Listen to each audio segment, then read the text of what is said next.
नमस्कार, मैं doctor Archana Suneja, consultant obstetrician and gynaecologist, positron city OPD में। आज मैं आपको एक्टोपिक प्रेगनेंसी के बारे में अवेयर करूंगी। एक्टोपिक प्रेगनेंसी क्या होती है, इसके कॉजेस क्या होते हैं, सिम्टम्स, डायग्नोसिस एंड ट्रीटमेंट के बारे में हम चर्चा करेंगे। नॉर्मली ओवम एंड स्पर्म जब फर्टिलाइज होते हैं तो वो फेलोपियन ट्यूब में फर्टिलाइज होते हैं। वहाँ पे फर्टिलाइज होने के बाद उनका इम्प्लांटेशन होता है 4-5 दिन बाद यूट्रस की कैविटी के अंदर। वो होती है हमारी नॉर्मल प्रेगनेंसी। इसके अलावा अगर इम्प्लांटेशन यूट्रस की कैविटी के अलावा कहीं भी और होता है तो उसे हम एक्टोपिक प्रेगनेंसी कहते हैं। Most common site ectopic pregnancy की होती है हमारी फेलोपियन ट्यूब, जहाँ पे फर्टिलाइजेशन होता है। कभी कभार ट्यूब्स के खराब होने की वजह से वो जो ट्यूब्स होते हैं वो प्रोपेल नहीं कर पाते ओवम को और स्पर्म के फर्टिलाइजेशन के एम्ब्रियो को। वो प्रोपेल नहीं कर पाते यूट्राइन कैविटी में और एम्ब्रियो फेलोपियन ट्यूब में ही इम्प्लांट हो जाता है और वो वहाँ बढ़ने लगता है। परंतु फेलोपियन ट्यूब का डायमीटर काफी कम होता है, जिसके कारण वो प्रेगनेंसी को स्पेस नहीं दे पाता ग्रो करने के लिए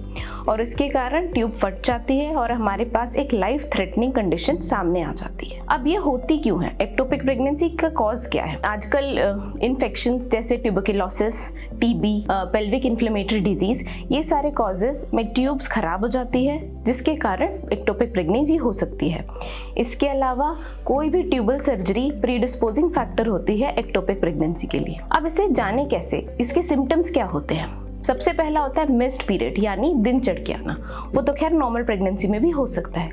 दूसरी चीज होती है severe abdominal pain, lower abdominal pain, जो कि एक साइड पे कॉन्सेंट्रेटेड होगा and it will cause dizziness and blackouts. इतना सिवियर पेन होता है जिसके कारण हमें डिजीनेस और ब्लैकआउट हो सकते हैं और ये किसी एनाल्जेसिक से भी रिलीव नहीं होता। तीसरी चीज होती है ब्लीडिंग, जो कि हो सकती है या ना भी हो सकती है। क्या हम इस प्रेगनेंसी को, एक्टोपिक प्रेगनेंसी को कॉम्प्लिकेट होने के पहले डायग्नोस कर सकते हैं?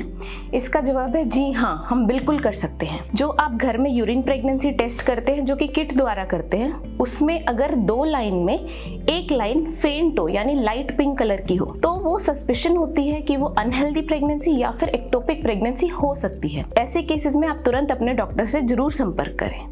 इसके बाद हम वहाँ पे बीटा HCG टेस्ट कराते हैं, जो कि एक ब्लड टेस्ट होता है। बीटा HCG का लेवल हम 2 ओकेजन्स पे देखते हैं, जो कि 48 आवर्स अपार्ट होता है और ये दोनों का लेवल में डबलिंग होनी चाहिए। अगर डबलिंग नहीं होती है तो फिर ये एक सस्पेशन है कि ये एक अनहेल्दी प्रेगनेंसी हो सकती है या फिर एक एक्टोपिक प्रेगनेंसी हो सकती है। इसके बाद हम अल्ट्रासाउंड कराते हैं, जो कि ट्रांसवेजाइनल अल्ट्रासाउंड होता है, जो कंफर्मेटरी होता है एक्टोपिक प्रेगनेंसी के लिए, क्योंकि ये हमें लोकेशन बताता है कि प्रेगनेंसी कहाँ स्थित है, कहाँ सिचुएटेड है, उसका साइज कितना है, एम्ब्रियो की कितनी वीक्स है एंड वो रप्चर्ड है कि अनरप्चर्ड। इसके अलावा हमें ये एम्ब्रियो की कार्डियक एक्टिविटी भी बताता है। इन सब के बेसिस पे हम आपका ट्रीटमेंट प्लान कर सकते हैं। ट्रीटमेंट हमको जरूरी नहीं है कि हमको हमेशा सर्जरी ही करनी है, ट्यूब ही निकालनी है। हम इसका मेडिकल मैनेजमेंट करके आपकी ट्यूब को बचा भी सकते हैं। मेडिकल मैनेजमेंट के लिए हम एक ड्रग देते हैं जिसका नाम है मेथोट्रेक्सेट, जो कि एंटीफोलेट एंटी कैंसर ड्रग होता है। ये ड्रग आपकी प्रेगनेंसी को अब्सॉर्ब कर लेता है एंड आपकी ट्यूब बच सकती है। ये काफी सेफ ड्रग है,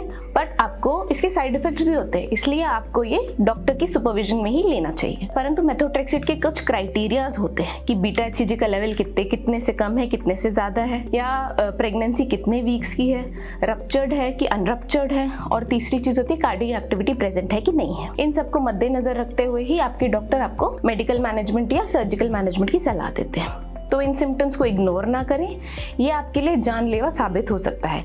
अर्ली में आप अगर इसको आइडेंटिफाई कर पाएंगे, अर्ली में अगर आप ये डायग्नोस कर पाएंगे, तो हो सकता है आपकी ट्यूब का भी बचाव हो पाए। सो अगर इनमें से कोई भी सिम्टम्स आपको आता है तो आप मुझसे संपर्क कर सकते हैं, अथवा किसी भी स्त्री रोग के लिए कोई भी प्रकार की जानकारी, कोई भी प्रकार की बीमारी के लिए आप मेरे से संपर्क कर सकते हैं। मैं सुबह 10 बजे से शाम को 5 बजे तक पॉजिट्रॉन सिटी OPD में उपलब्ध हूँ। धन्यवाद।